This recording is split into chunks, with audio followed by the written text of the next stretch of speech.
Welcome back to the Junius Malpe channel. Join me today as we take a quick peek back in time, back in history, when silver was murdered, when silver died. Many of you are probably well versed and aware of this period in history. The United States was escalating its involvement in Southeast Asia, in Vietnam.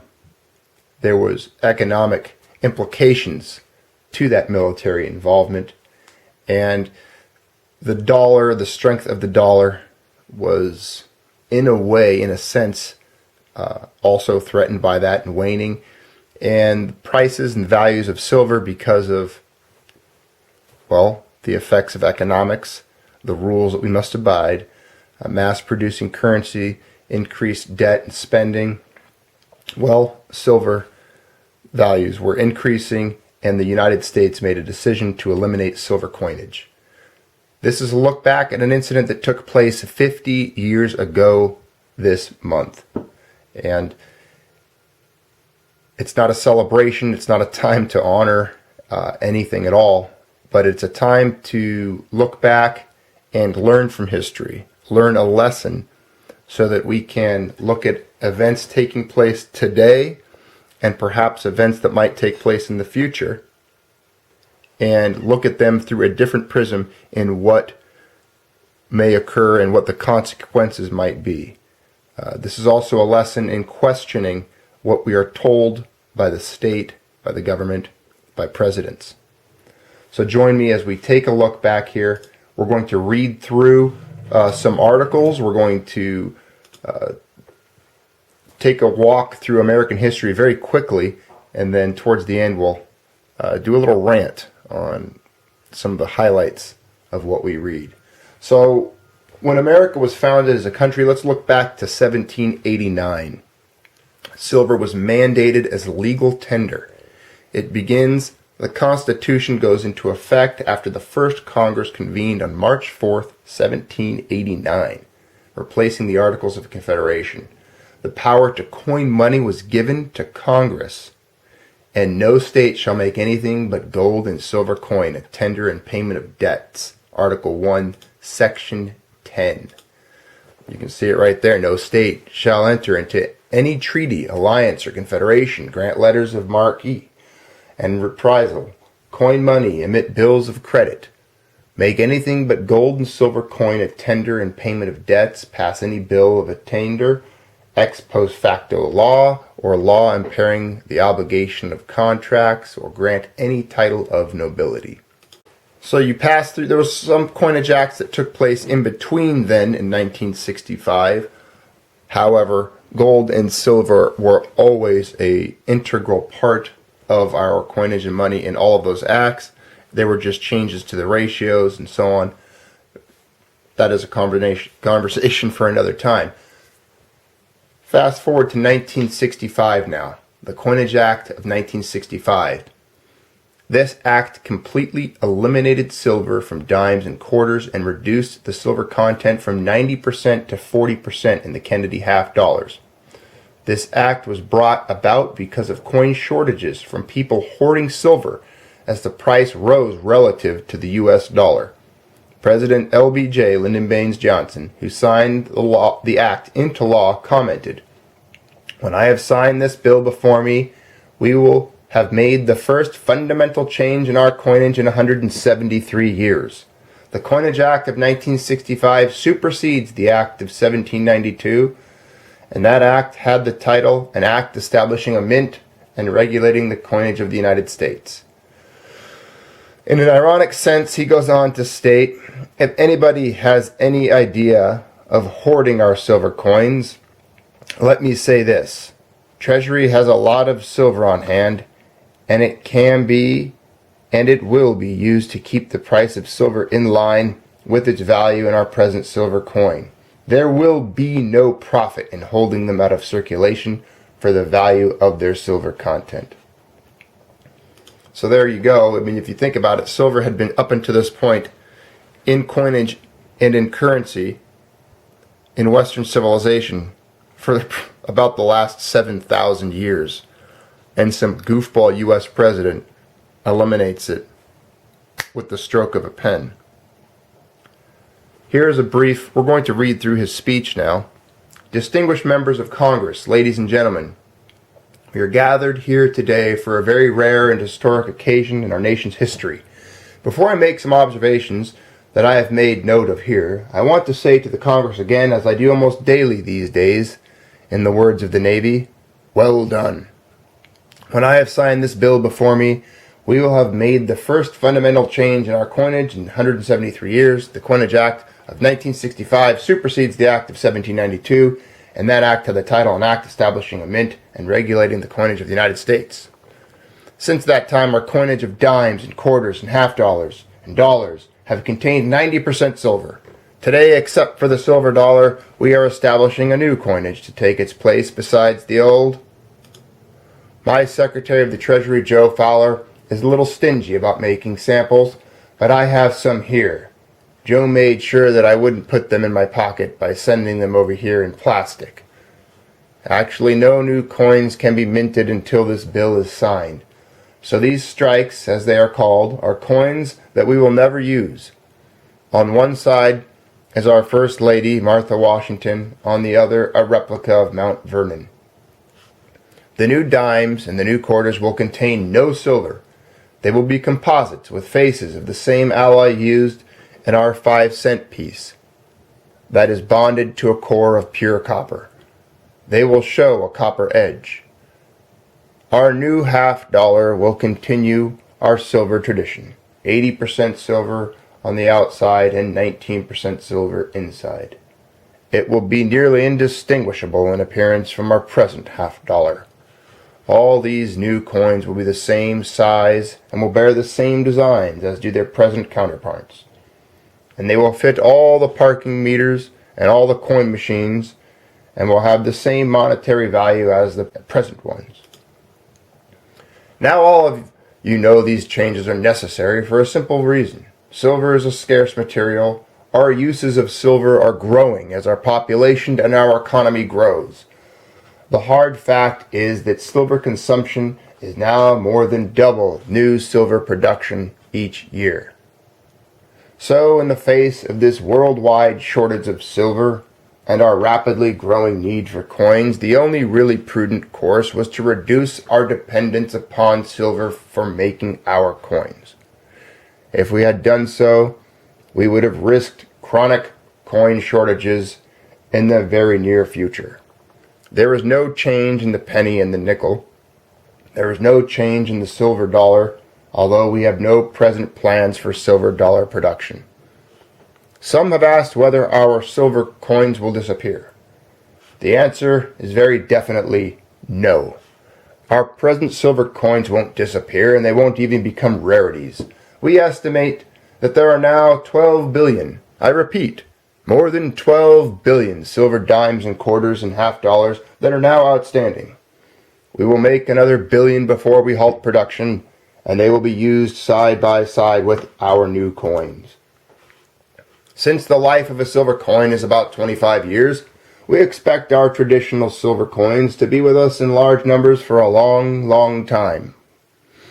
If anybody has any idea of hoarding our silver coins, let me say this. Treasury has a lot of silver on hand, and it can be and it will be used to keep the price of silver in line with its value in our present silver coin. There will be no profit in holding them out of circulation for the value of their silver content. The new coins are not going to have a scarcity value either. The mint is geared to get into production quickly and to do it on a massive scale. We expect to produce not less than 3.5 billion of the new coins in the next year, and if necessary, twice that amount in the following 12 months. So we have come here this morning to this, the first house of the land, in this beautiful rose garden, to congratulate all those men and women that make up our fine Congress who made this legislation possible. The committees of both houses, the leadership in both houses, both parties, and Secretary Fowler and all of his associates in the Treasury. I commend the new coinage to the nation's banks and businesses and to the public. I think it will serve us well. Now I will sign this bill to make the first change in our coinage system since the 18th century. And to those members of Congress who are here on this very historic occasion, I want to assure you that in making this change from the 18th century, we have no idea of returning to it. We are going to keep our eyes on the stars and our feet on the ground. Note, the President spoke at 11:21 a.m. in the Rose Garden at the White House. During his remarks, he referred to Henry H. Fowler, Secretary of the Treasury. As enacted, the Coinage Act of 1965 is Public Law 89-81. On October 30th, 1965, the White House announced that circulation of the new 25-cent piece would begin on November 1st. The White House release stated in part the new non-silver quarter dollar will be added to the circulation of the traditional 90% silver quarter. Both the old and the new quarters are to circulate together. Approximately 230 million pieces of the new quarter will be distributed during the week beginning November 1. Initial distribution will be backed by production that will rise from 28 million to 60 million pieces a week during November and will be still higher thereafter. We're going to pause for a moment and just take a look at some of that. Notice towards the end of the speech, he points out the culprits and the co-conspirators in this. Both houses of Congress, both parties, the Treasury, and the President, all of them guilty, which shows you that it is, when it comes to the fleecing of America, it is done by all of them. Notice how he commended how well done Congress is in eliminating 7,000 years of human tradition and currency, and eliminating a law that the architects and founders of perhaps one of the freest republics to ever be founded on this planet, with the stroke of a pen, the conspirators eliminated real money. Notice the lies and deceit that are just filled within that speech. You have to be, most of you have to be aware, the punishment for counterfeiting United States currency set forth by the original Treasury and founders of this country was death. If you diluted any of the metals of the coins, the punishment was death. That's a fact. They would take coins out of circulation, they would measure their purity to ensure that real gold and real silver, the purity was not diluted, and yet, with the stroke of a pen, they immediately diluted all of it. Look at how ignorant the President of the United States was. The silver would never be hoarded out of circulation. It was hoarded immediately that year. Immediately. Within 2 to 3 years, you nearly could not even find silver quarters and dimes in circulation. The half dollar was eliminated from being made out of silver. The dollar was eliminated from being made out of silver very soon after, entirely. If you look here at the silver standard of the United States silver certificates, the paper money, we're just going to skip to the end here. In 1934, a law was passed in Congress that changed the obligation on silver certificates so as to denote the current location of the silver. The last government regulation regarding the silver standard was in 1963 when President John F. Kennedy issued Executive Order 11110, delegating to the Treasury Secretary his authority to authorize the U.S. Department of Treasury to issue silver certificates for any silver held by the U.S. government in excess of that not already backing issued certificates. This was necessary because of Kennedy's signing of Public Law 8836 on the same day, one of the effects of which was a repeal of the Silver Purchase Act of 1934. This act had authorized the Treasury Secretary to purchase silver bullion and issue silver certificates against it. Silver certificates continued to be issued for a short period of time in the $1 denomination, but were discontinued in the late 1963.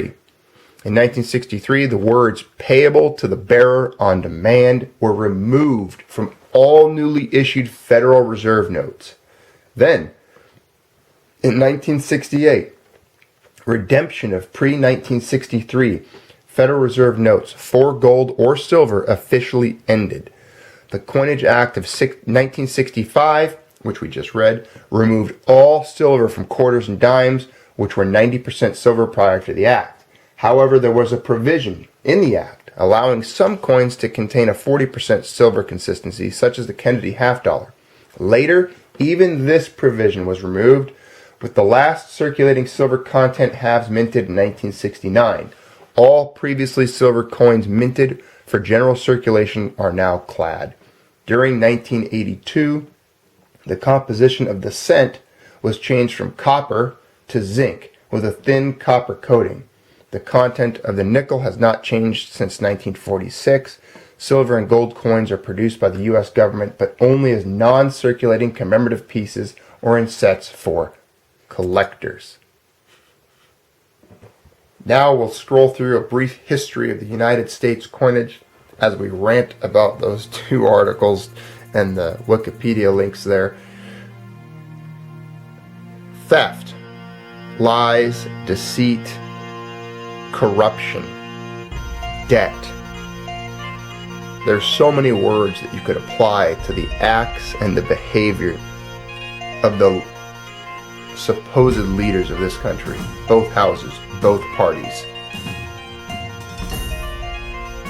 Wages, employment, industry, every facet of our civilization, I would argue, and many economists would accurately argue, were negatively affected by what you just read and saw. And it happened overnight, almost immediately. The value of our currency has only deteriorated since this time. The purchasing power of the dollar, the wads of paper in your pocket, has only deteriorated and collapsed over the time span between then and now. These thieves, these corrupt politicians, are so blatantly horrible that they even had to dilute the value of the most minuscule and worthless coin in all of the circulation, the penny. You saw at the closing there that in 1982, and we've covered this on this channel in talking about Gresham's law of economics, they even had to dilute the purity of the penny, the most humble, the least valuable coin in all of our coinage, by turning it from copper to zinc.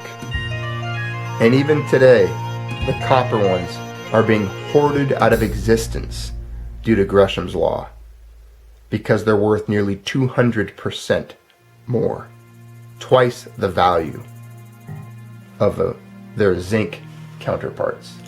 What are your thoughts on that? As you look through the history of U.S. coinage here, hundreds of years of silver coins being minted, ever since the initial and first Coinage Act. And then you come to 1965, at the stroke of a pen, as we've just seen, silver is eliminated, silver is murdered, assassinated like Caesar by Brutus. It's gone. They killed silver. They killed your silver coins. The people back then that did know, and there were many who did, immediately recognized what was happening and began to hoard silver. They began to turn in their paper bills when they would get paid from banks. They would go in and cash their check, and they would demand all of it in quarters and dimes. You look at the coinage that they mint today, and yeah, it looks much like some of the silver counterparts, as he stated. However, it doesn't hold the value whatsoever. It's not real money. It's made to look like real money. And just as when Rome was collapsing and they began to go broke, they slowly removed the pure coins from circulation and began to clad bronze in a silver coating, or dip bronze coins in a thin coating of gold. They gave those coins an appearance of having a value, but they were not. Trade, merchants, the flow of goods and services, all of it slowly deteriorated, and the empire further became more and more corrupt, more and more in debt, and eventually, well, it just ended up in the history pages. The Vietnam War, as it wound up, and the U.S. spending led to the elimination of our silver. It helped tip it in that direction, the decision. And we've been warlike ever since then. Our currency, as we've stated, has been deteriorating ever since then. And I find it nauseating and disgusting that LBJ, when he gave that speech, said, let us not return to the coinage of the 18th century. When they signed this bill, they had every intent to never allow us to return to real money. And I want you to remember, and I want all of you to know and keep in mind, please, the poisonous words that were in his speech when it came to pointing out who it was that was equally guilty and at fault. Remember, both houses of Congress, both parties, Republicans and Democrats. This country has been steered on a collision course for calamity, economic destruction, and totalitarian monetary controls and draconian measures by both parties. You and I are just sheep waiting to be sheared. Thanks for being part of the Junius Maltby channel. Please share this video with others. Try to explain the scenario that we find ourselves in. This is one snippet of history, and there are many more like it to come. The perpetrators of these acts are still in power and still conspiring and planning to do similar things to destroy your currency, your wages, your savings, and your wealth. Thanks for being here. Have a good day.